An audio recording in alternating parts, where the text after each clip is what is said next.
Welcome to Week Team Greater Noida. Good evening, everyone. Today we are going to talk about the three fundamental problems that an economy or a country faces. तो चलिए शुरू करते हैं. The central problems of what and how much to produce, how to produce and for whom to produce are determined by the price mechanism. इसका मतलब ये है कि एक इकोनॉमी और कंट्री में इकोनॉमिक्स के भाषा में तीन फंडामेंटल प्रॉब्लम्स होते हैं. वो क्या है? व्हाट टू प्रोड्यूस है, होम टू प्रोड्यूस है, हाउ मच टू प्रोड्यूस है, और एक चौथा प्रॉब्लम भी आ जाता है जिसको बोला जाता है व्हेन टू प्रोड्यूस. हम ये चारों प्रॉब्लम आज इसके बारे में डिटेल्स में बात करने वाले हैं. तो पहला वाला प्रॉब्लम बात करते हैं. पहला वाला क्या है? व्हाट टू प्रोड्यूस, मतलब हम लोग को क्या प्रोड्यूस करना चाहिए. एवे हवाओं में तो हम ये वो चीज प्रोड्यूस नहीं कर पाएंगे. तो what do we need to produce, what are the things that an economy or a country needs to produce. Let us consider the first question, which commodities are to be produced and in what quantities. इसका मतलब क्या है? क्या चीज हम लोग को produce करना चाहिए और कितने मात्राओं में प्रोड्यूस करना चाहिए. Say for example if we take potatoes, what are we producing? Potatoes. and in what quantities, कितना potatoes प्रोड्यूस करना चाहिए. The commodities which do not command positive prices in the market would not be produced. इसका मतलब है जो commodities से हम लोग को पॉजिटिव अर्निंग नहीं हो रही है वो commodities हम लोग प्रोड्यूस नहीं करने वाले हैं. Therefore, only those commodities with positive prices are to be produced and in such a way that would clear the markets. Market clearing का मतलब क्या होता है? इसका मतलब है जब डिमांड और सप्लाई इक्वल हो जाता है तो मार्केट क्लियर हो जाता है. तो हम लोग सिर्फ वही चीज प्रोड्यूस करने वाले हैं जिसका उपादान पॉजिटिव आउटपुट हो, जिसका आउटपुट पॉजिटिव हो. अगर हम लोग पोटैटोज प्रोड्यूस कर रहे हैं तो उसका आउटपुट पॉजिटिव होना चाहिए. The quantity in which a commodity is to be produced is set at that level where demand equals supply. मतलब अगर एक दुकानदार 10 किलो पोटैटोज आलू प्रोड्यूस कर रहे हैं तो वो 10 किलो का डिमांड भी होना चाहिए. अगर खरीदने वाला नहीं है वो 10 किलो पोटैटोज तो प्रोड्यूसर प्रोड्यूस करके भी क्या करेंगे. इसलिए डिमांड और सप्लाई इक्वल होना चाहिए. If quantity produced is more or less, then there will be disequilibrium in the market and price will fluctuate. इसका मतलब है अगर क्वांटिटी मतलब 10 किलो पोटैटोज प्रोड्यूसर प्रोड्यूस कर रहे हैं लेकिन जो खरीदने वाले आम आदमी हैं उन लोगों को सिर्फ 5 किलो चाहिए तो 5 किलो का क्या होगा? पोटैटोज एक्सेस प्रोड्यूस हो रहा है तो उसका क्या होगा? कुछ नहीं हो सकता. इसलिए इतना ही प्रोड्यूस करना पड़ेगा जहां डिमांड और supply will be equal. Hence to maintain stable equilibrium, मतलब जहां डिमांड और सप्लाई इक्वल हो जाता है, स्टेबिलिटी लाने के लिए एक इकोनॉमी और कंट्री में it becomes necessary to make demand and supply equal. जैसे हम बोले कि 10 किलो आलू का डिमांड है तो प्रोड्यूसर भी 10 किलो प्रोड्यूस करने वाले हैं. This is very applicable for each commodity. हर एक, ये पोटैटोज के लिए सिर्फ नहीं है, हर एक कॉमोडिटीज के लिए ये बहुत ही इंपॉर्टेंट या फिर नेसेसरी है. In this way first central problem is solve. मतलब व्हाट टू प्रोड्यूस जो पहला इकोनॉमिक्स का फंडामेंटल प्रॉब्लम है एक इकोनॉमी या फिर एक कंट्री में, वो प्रॉब्लम सॉल्व हो जाता है. नेक्स्ट प्रॉब्लम क्या है? हाउ टू प्रोड्यूस, कैसे हम लोग प्रोड्यूस करेंगे.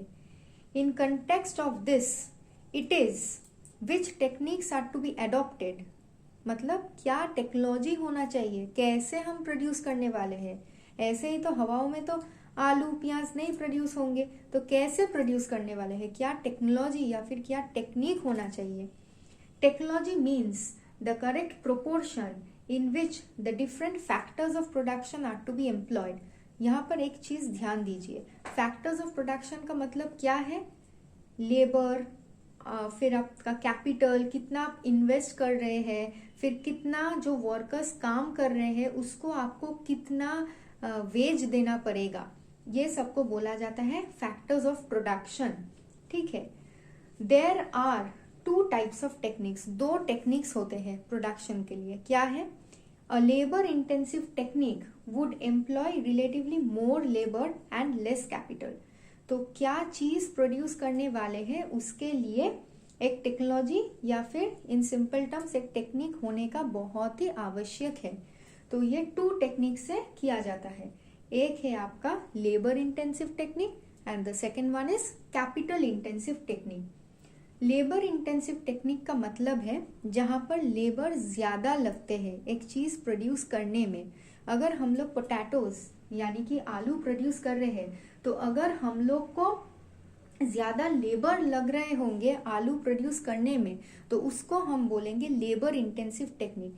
लेकिन अगर हम पोटैटोज कैपिटल यानी कि मशीनों के द्वारा अगर ज्यादा प्रोड्यूस कर पाएंगे, तो उसको हम बोलेंगे कैपिटल इंटेंसिव टेक्निक, क्योंकि लेबर का वहां यूसेज कम हो रहा है। तो ये 2 टेक्निक से हम लोग different types of commodities produce कर सकते हैं। On the other hand, capital intensive technique means more capital and less labour. तो इकोनॉमी में पहले when I started I already mention that there are 3 basic problems which every economy or a country faces. What are they? What to produce, क्या produce करेंगे और कितने मात्राओं में, in what quantities. फिर आता है how to produce, कैसे produce करेंगे, क्या techniques होना चाहिए उसके लिए। 2 techniques are very important. One is capital intensive technique and the other one is labor intensive technique. अब तीसरे problem पर आ जाते हैं। For whom to produce, मतलब हम किसके लिए प्रोड्यूस करेंगे। कोई तो होना चाहिए जो हमारे चीजों को खरीदेंगे, तो किसके लिए प्रोड्यूस करेंगे। The solution of this problem is very simple, बहुत ही आसान है इसका solution. Commodity can be consumed only by people who have more purchasing power. So what is the meaning of purchasing power? The capacity to buy something. मतलब मुझे आज एक car खरीदना है, ऐवे ही तो हम दुकान में नहीं चले जाते। हमारे पास वो हैसियत भी होना चाहिए एक कार को खरीदने के लिए, उसको बोला जाता है purchasing power. The purchasing power of the owner of capital is determined in the same way, ऐसे ही डिटरमाइन किया जाता है।